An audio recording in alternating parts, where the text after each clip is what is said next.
Good day! Our mathematical investigatory project is titled Finding Two Numbers Given Their Sum and Difference. For our members, we have RJ Cusi, Kimberly De Guzman, Paulo Hernandez, Christy Marquez, and yours truly, Maria Amor Martin. Let's now proceed for our Stage 1 mathematical situation. In this investigation, the investigators aim to provide a general formula for finding two numbers given their sum and difference. With the provision of the general formula, there will be an alternative and more straightforward method of solving number-related problems.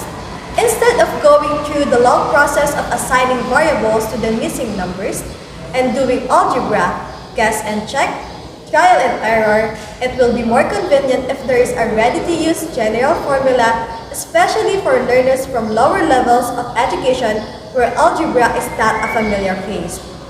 Also, the investigators seek to help students find easier ways to determine two numbers given their sum and difference, which is likely less time-consuming.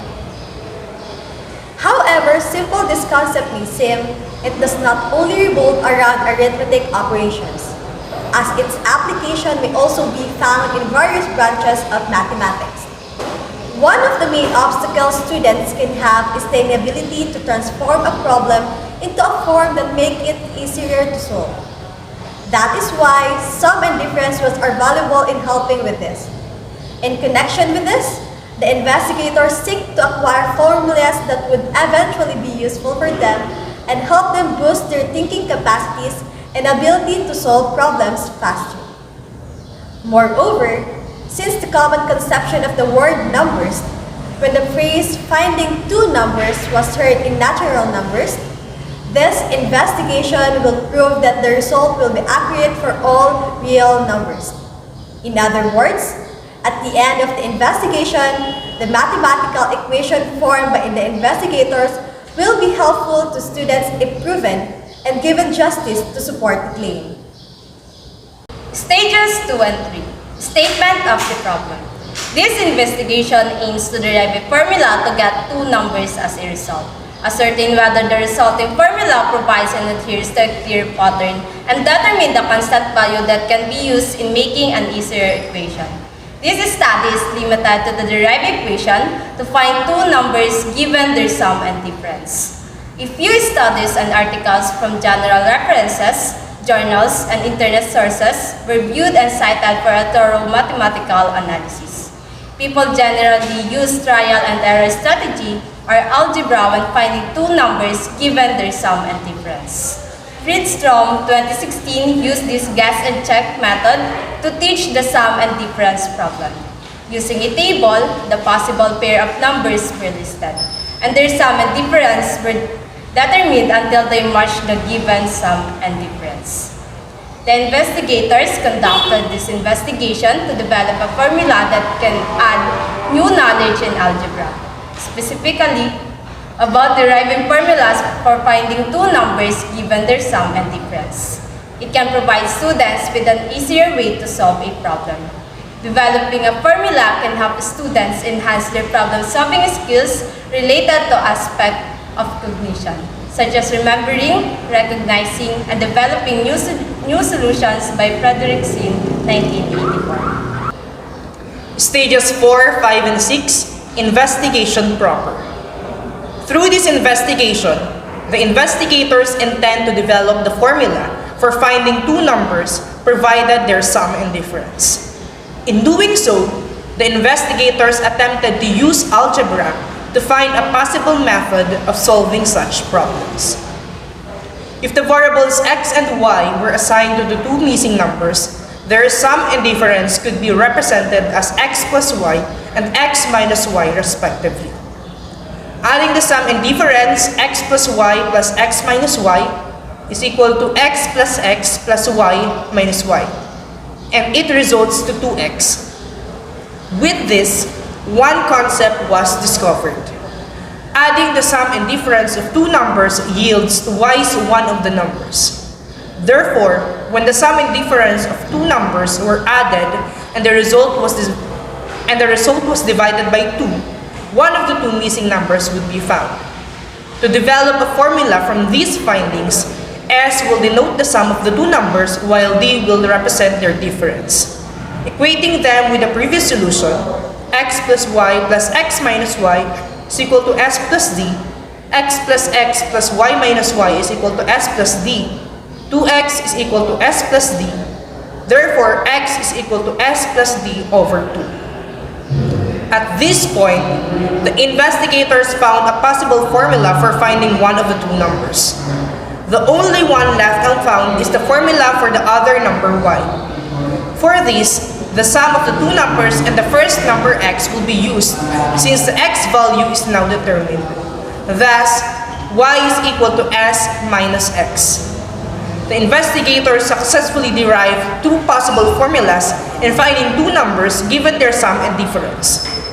Since it was mentioned in a mathematical situation that the formula would be targeted to hold true for all real numbers, the formulas will be tested using different numbers. In test 1, the two numbers are 17 and 25. Their sum and difference are 42 and 8 respectively. Using the formulas, it can be seen that x is equal to 25 while y is equal to 70. This example verifies the formulas since they yielded 17 and 25, which are similar to the given. Now, you may have noticed that in the given, 17 comes before 25, but in the solution, x is 25 and y is 17. We, the investigators, want to emphasize that the sequence of numbers does not affect the validity of the formulas. To prove this, the same numbers 17 and 25 will be used, but with a different approach. In the second test, the two numbers are still 17 and 25, but their sum and difference are the follows. The sum is 17 plus 25 is equal to 42, while the difference is 17 minus 25 is equal to negative 8. Using the formulas, the x will now be 17 and y will be 25. Using the formulas gave the same numbers, and this proves that the formulas remain valid regardless of the sequence in which the numbers occur when they were summed, subtracted, or evaluated using the formulas. In testing the validity of the derived formulas, using other values for x and y, the result is shown in the table below. Table 1, testing the validity of the formulas. As seen in the table, the formulas were tested using integers, decimals, and fractions. This reflects that the formulas work well with any real number. In the case of finding two irrational numbers, however, the formulas would work if the sum and difference were approximated. After approximating the values, the numbers will become either fractions or decimal numbers.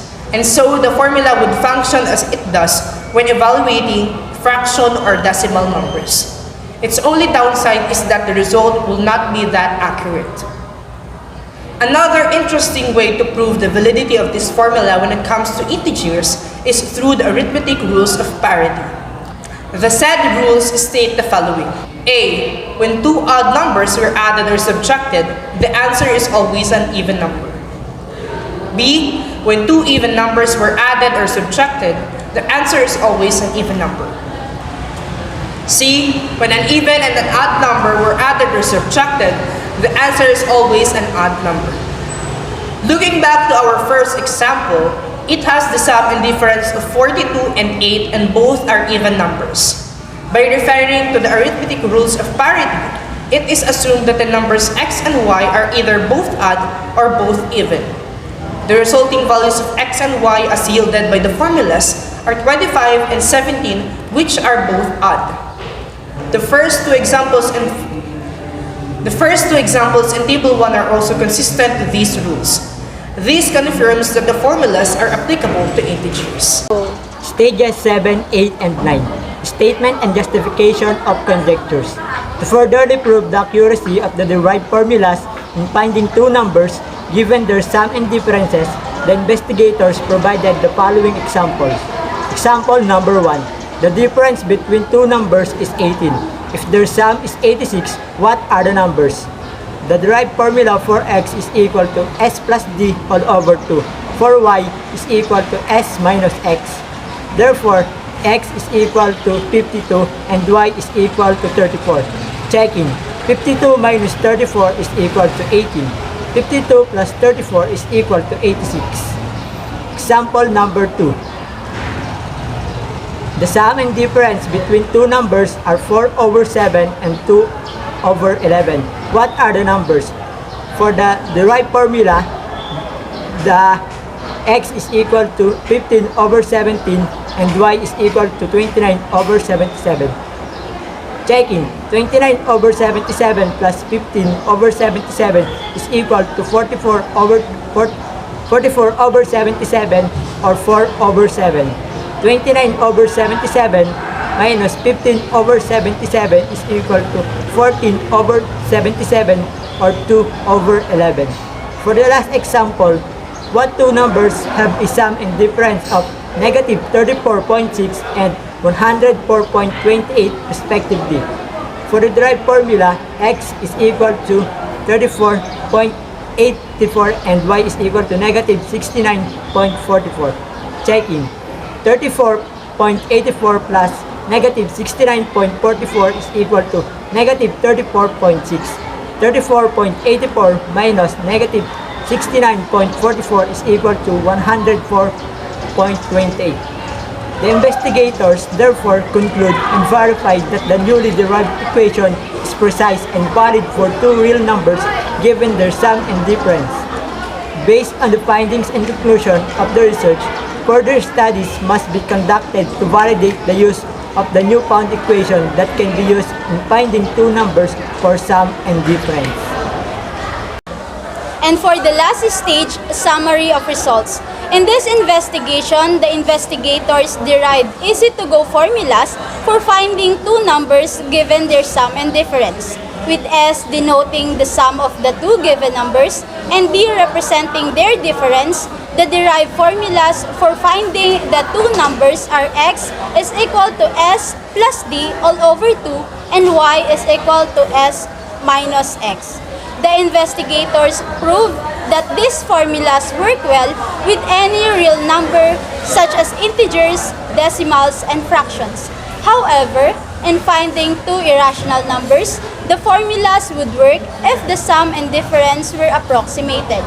The investigation was also supported by the rules of parity for integers, which says that when two odd numbers or two even numbers were added or subtracted, the answer is always an even number, while when an even and an odd number were added or subtracted, the answer is always an odd number. The derived formulas remain valid regardless of the sequence in which the numbers occur when they were summed, subtracted, or evaluated.